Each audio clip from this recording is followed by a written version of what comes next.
League of Legends has an incredibly fun new/old strategy that my viewers and I have been trying to make work over the past couple of weeks. We've had a lot of fun, we've made a lot of progress, and I think we are fairly educated on the build now to a point where today I'm going to be providing you with a guide. This is how you play Nidalee top lane in the modern era of League. So for starters, let's kick this off by talking about what runes and masteries you're going to be playing with. Essentially, there are two different ways to play Nidalee top. You can either go AD Nidalee or you can go AP Nidalee, and depending on which strategy you choose, you're going to be using a different rune set. AD Nidalee involves going for precision in the primary tree and going for Conqueror. I've actually been trying to press the attack work a little bit as a harassing tool in laning phase, but Conqueror is a overall fantastic rune that you can use to not only deal a fair amount of damage in the early game, there's also a few tricks you can use with it that we'll talk about later, but it's just something that will help you not only deal damage early, but still scale very well late, and everything else in the precision tree is always very useful. Taking stuff like Triumph, Alacrity, and Coup de Grace will help you deal a fair amount of damage and become a very big threat. In your secondary tree, you have room for experimentation. Right now, I'm messing around with going Sorcery, focusing on Mana Flow Band as well as Scorch, but you can also do a number of other things. You can go Resolve and take stuff like Demolish and Second Wind. That's something that can work very, very well because not only do you get the Second Wind, which helps you with trades and everything, but on top of that, Demolish is something that's going to help you with split pushing later on. Either way, though, you want to go for some fairly aggro runes here in your flex runes, whatever it is that these are called. The defensive one can be whatever, depending on the situation, but typically going for 2 adaptive forces is very, very solid. If you're wondering when you should go AD Nidalee versus when you go AP, generally speaking, you should go AD Nidalee and take this rune set when you're in a lane that you're expecting to be very aggressive in. This is the strategy that involves you going very aggro in laning phase, getting a lot of harass, getting solo kills in lane, and then building an early lead that you can then use to transition into the mid game and the late game. The other strategy available to you, AP Nidalee, this is one where you should be going and trying to be maybe a little bit more passive in laning phase. This is the rune set you should go for if you're expecting to either go even or not have opportunities to go aggressive because maybe the enemy has a ganking jungler and you're planning on scaling a little bit better into the mid and late game. Even though you are going AP, you actually want to take Resolve in the primary tree and go for Grasp of the Undying. This is a really fun keystone that also has some tricks that you can use with it, like Conqueror, which we will explain in a moment. And for the most part, these are, again, pretty standard runes for Resolve, taking Demolish, so you still have opportunity to take turret platings, as well as Second Wind and Overgrowth to get tanky. The secondary rune tree here actually has some important things that you have to go for. You do need to go for Sorcery, and Scorch is just whatever. You know, Scorch is obviously a great rune a lot of people use, but you should try and go for Transcendence, and then make sure your first rune that you use here is the cooldown reduction rune. The reason for this is you won't be building CDR until your second real item. The first item you're going for on this build is Rod of Ages, which has 0 CDR, and CDR is very important for Nidalee to have because the cooldown on your W, I mean, it has like a 6-second cooldown at level 1 or early on with 0% CDR. So you want to build as much CDR as possible, and then taking Transcendence not only gives you 10% CDR at level 10, as well as 10% CDR as the game goes on with this rune, but on top of that, going for CDR like this allows you to still build CDR items later on because, you know, let's say you build a few CDR items early and you already get the max CDR with these 2 runes and some 20% in your items early on, but then you want to still build more CDR items later. You want to go for something like a Zhonya's or a Luden's Echo that you haven't built yet, and if you do so, you feel like you're wasting CDR, except you don't because you have Transcendence, which will turn that excess CDR into bonus ability power. Speaking of items, let's go ahead and show you guys the max order and the items for both these builds. The maxing order is the same regardless of which build you end up choosing. You are going to be maxing your ultimate whenever you can and then going for E first, Q second, and W last. E is a great ability to max because not only do you get heals for laning phase, which whether you have AP or AD, those heals are significant early on, but on top of that, you also get attack speed, which is very, very important, and it just makes this a fantastic fantastic ability overall. Q is something that you can save because you're not going to be poking until later on in a match anyway. For items, on Conqueror / AD Nidalee, you're going to want to start off by either going Corrupting Potion or Doran's Blade, and then going into Triforce as well as typical tanky boots. Triforce is very awesome because it gives you pretty much everything that's useful for you. It gives you bonus movement speed with the Phage, it gives you the Sheen proc, it gives you bonus CDR. It's just amazing on Nidalee overall. After Triforce, you have a number of different options that are really, it's up to you what you want to build. You can go Gnasher's Tooth next, which will give you some AP, attack speed, and of course let you finish your CDR maxing. You might want to go tank items. Spear of Visage is pretty great on Nidalee, as well as you can even go for something like a Randuin's Omen, or you might want to go for more AD items that can either let you deal more damage or finish, you know, getting a little bit of AD and tankiness in something like a Guardian's Angel, or you can try that new split push AD item. For the AP / Grasp Nidalee build though, you're going to be going for something that's obviously completely different. Here you're starting off with a Doran's Ring that is going to then transition into a Rod of Ages. Rod of Ages, of course, takes 10 minutes to reach maximum stacks and give you the full effect of the item, so building that as soon as possible is very important. After you finish that, as well as your boots, you're going to move on into a second core AP item, but it's going to depend on the situation what's most appropriate for you.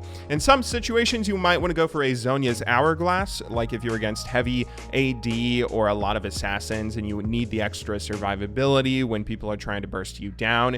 You might want to go for Luden's Echo if you're ahead, or if you just want more AP damage as well as that little bit of AoE to help you wave clear. I mean, you could even go for an Iceborne Gauntlet, a Hextech GLP, or a Ryalize. There's a lot of different options that you're going to have when you go AP, but either way, it's going to be dependent on what situation you are in and the composition that you're playing against. As you can see, there isn't really a lot that's set in stone when it comes to the items that you're using, and that can be pretty frustrating at first. I mean, you only have one core item in both builds that you're going to be using every single game no matter what. After that, you have to read the situation and see what's most appropriate for you, which when you're first learning the build, you might make mistakes, and that's going to affect you pretty negatively.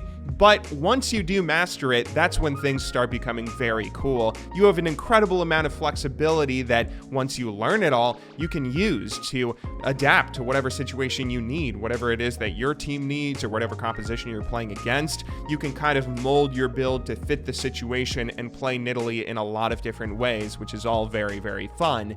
But enough talk, let's go ahead and jump into some gameplay examples. Let's start off by talking about laning phase, because this is something that Nidalee does pretty much as well as any other top laner in the game, even though this is an off-meta build. Namely, you want to be using auto attacks to harass your opponent in laning phase as much as possible, as well as using that to synergize with whichever rune you ended up taking. A neat little trick that you can do is if there's a lot of minions in a wave, if you attack your opponent, then all the minions are going to start attacking you, and that's going to draw aggro. So what you want to be using is the brushes in the lane. You can auto attack the opponent, then run into the brush. That will de-aggro all the minions and you won't take much damage, and then just keep on doing this. Not only will this allow you to harass pretty effectively and hopefully beat your opponent out of the lane, but it's going to keep you really healthy. You're barely going to take any damage, and it's something that I mean, even the passive synergizes with it. If you're playing against someone that's not a stationary dummy,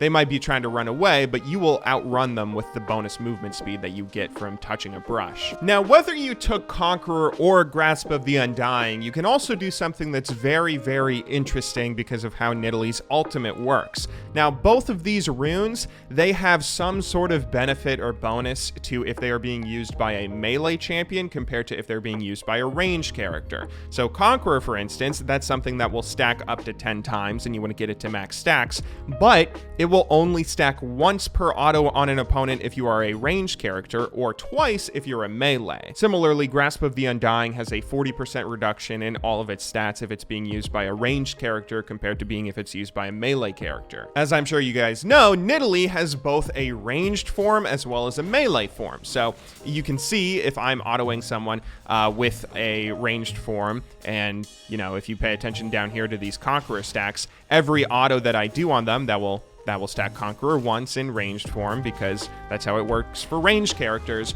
but if I auto in melee form, that will stack it twice because that's how it works for melee characters. One really cool trick you can use is if you auto someone and then switch into the Cougar form before the auto attack lands, it will count as if you autoed him with your melee form. So for instance, if I auto this dummy here and then I change into Cougar, I get 2 stacks of Conqueror rather than the regular one. This is something that can be very useful if you are going for an engage while using Conqueror and you want to be going in anyway. You know, this will help you get the maximum stacks very, very quickly and give you a little bit of an extra, kind of an extra free double stack. It's even more important though if you're using Grasp of the Undying, because Grasp is just a single auto attack and that can be a really big deal, and having that 40% reduction when you use it in ranged form, that sucks. But all you need to do is auto once and then change into melee form, and boom, you got you have the full bonus from Grasp of the Undying, even though you're using it as a ranged character. How neat is that? Generally speaking though, the thing to take away from all this is that you don't need to worry about anything when it comes to laning phase.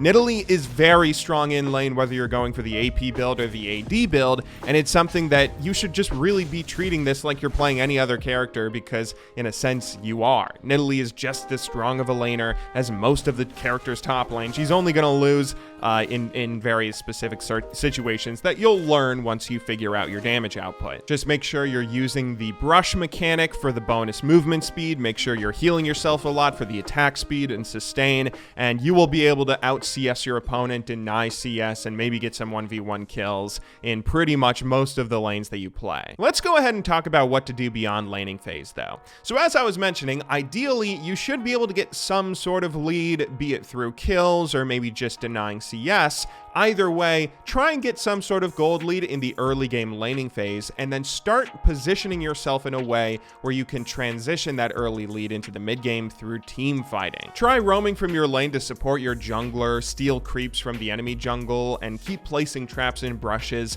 as you run around, potentially even going down mid lane to see if you can get a gank off there. Nidalee has some really great base stats in her abilities, so even if you didn't crush your laning phase, you can still have a really big impact in team fights in the mid game, so you should be seeing if you can get into as many as possible. When you're fighting, generally speaking, the combo you want to be looking for is as follows. Start off with some auto attacks in human form and maybe heal yourself up with your E for bonus attack speed. Then try and land a spear on your opponent and jump in cat form. The spear landing will give you an empowered W with a shorter cooldown for that first jump, as well as an empowered Q. You'll either want to be using a cat combo now of WQ E. This is if you want the fastest damage possible. Generally speaking, you should use this combo if your opponent is going to be trying to get away from you, because what you're doing here is using your Q early. This gives you an instant Q after the jump that guarantees landing it, and maybe you can get an auto attack in there first, but you're getting that guaranteed Q damage where when your opponent starts to run away, you can then use your E, which has a little bit more range to it, so even if they create some distance, that will still land.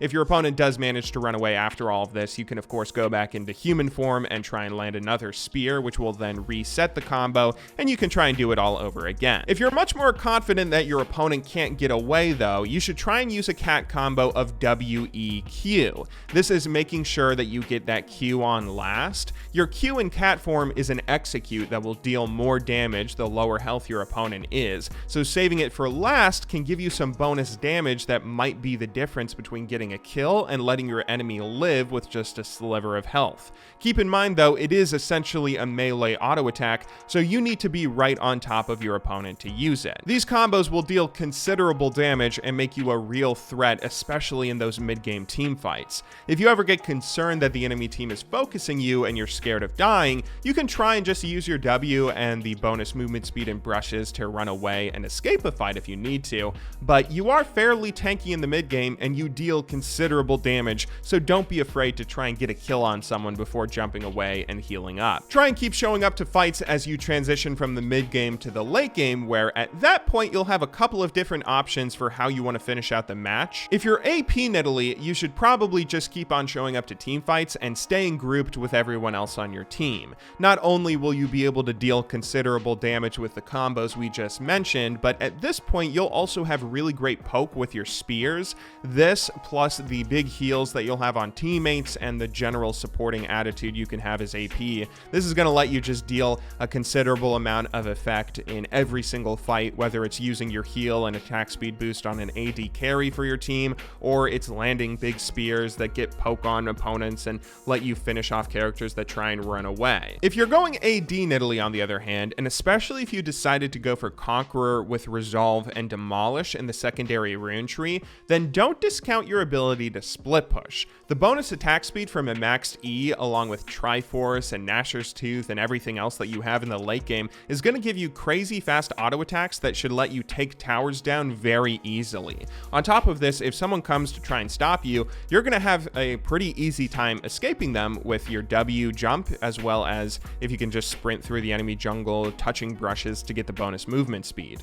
You should be careful if you don't have max CDR, because your W does have a fairly long cooldown and it's not going to come back up as quickly as you might think, but especially if you have that max CDR, go and see if you can maybe take some towers here. All in all though, whether you go AD or AP Nidalee, this is a really fun build and a really fun strategy that has a ton of history in League's early roots. I've been trying to revive it a bit in these past few weeks, and I've been having a ton of enjoyment doing so, not only because it's just really fun to play, but it's also something that is surprisingly better than I thought it would be. I mean, it's not something that's considered meta, obviously. It's played by me and maybe 5 other people in the world, but it is something that has a lot of potential, particularly in laning phase. If you're against someone that is either just a kind of okay laner, maybe a bruiser or juggernaut, someone like Yorick, or if you're playing against someone that's weak in laning phase and trying to scale into the late game like a Gangplank, Nidalee is fantastic as an option to punish them. Not only do you have a ton of potential to solo kill your opponent in laning phase and potentially, I mean, get a huge lead that way, but you can also create a huge CS discrepancy that's going to set them so far behind in gold that it doesn't matter if you're off meta late game, you're going to have a huge, massive lead. You can straight up beat people in laning phase 1 versus 1 without any sort of cheese necessary, but I will give a bit of a disclaimer here. This is still an off meta strategy, so that of course means that if you do fall behind in a lane, either through getting outplayed in laning phase or maybe you get camped and ganked a lot, then you will fall behind, and then falling behind is a bit of a death sentence, as it is with most off meta strategies. You don't have that kind of innate presence in the late game that meta characters have, where it's like no matter how badly they do, they can always bring it back later on. You don't have that, so be very aware and make sure you're only taking calculated risks. With that being said, I mean, if you play smart and you're intelligent with how you go and choose to be aggressive, you can not only have a lot of fun doing this, but you can get some seriously good results. So I would highly recommend that you go ahead and try it out. Just try it out because of how fun it is, dude. This is the most fun I've had playing League of Legends in the past 6 or 7 years now. I would try it. Just give it a try and let me know what you think.